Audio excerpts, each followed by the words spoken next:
The appearance of this 68 is truly quite stunning. Everyone, this is Realme's very first phone after returning to Oppo Realme 68. Oh, it's really impressive. It's still our very familiar Gallery phone with a transparent phone case. Next, let's peel off the protective film and take a look at the phone. Wow, isn't it just beautiful? I want to first let you all get a feel for its appearance. Honestly, I really do like it. It's very unique and has such a fresh new feel. Look, its entire back panel features a transparent design and it feels like glossy glass when you touch it.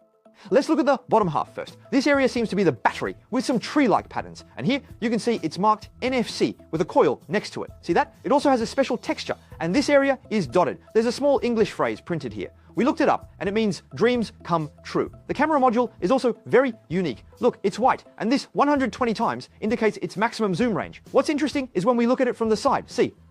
It's transparent. This could be called a floating lens module, all right? No harm in using a rival slogan, huh? A frosted, flat-edge metal mid-frame. The most interesting part of the entire back panel is naturally this circle. Don't you think it looks especially like that with, whatchamacallit, like the Realme 65, that legendary first-gen device?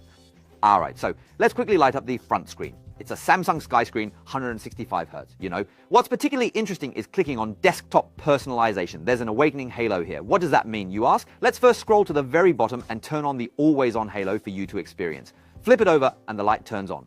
At this moment, don't you all agree it has a very strong nothing for feel? It just has a very strong sense of technology. I truly love this. This light is quite impressive. It has single colors. Do you see? Red, orange, yellow, green, blue, indigo, violet. I'm just making that up. Below, there are mixed colors. Here are 3 blue gradients and 3 green gradients, 3 red gradients, or this red, yellow, blue gradient. What does this prove? It proves this is a tricolor LED.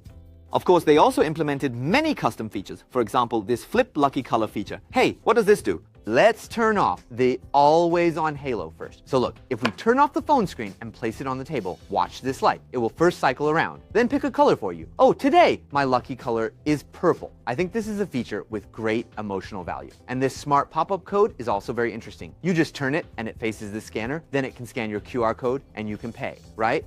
But on the back, self-zack, a few lights will turn on, warning you. Your QR code is open, don't let others secretly scan it. Got it? That's what it is. Also, the little step assistant lights up when activated, and the photo countdown also has lights. So if I'm taking a selfie, I just stand there, and the countdown light flashes. When it's time, boom, it takes the picture. The GT mode has its own separate lighting, which we can turn on. Looks really good. First it spins, and after spinning, it ejects out. And of course, when you're playing music, it naturally has lights. You can customize the brightness. For the active period, you can choose all day or set a timer. And if you really don't like it, you can also turn it off. But what if you use it yourself?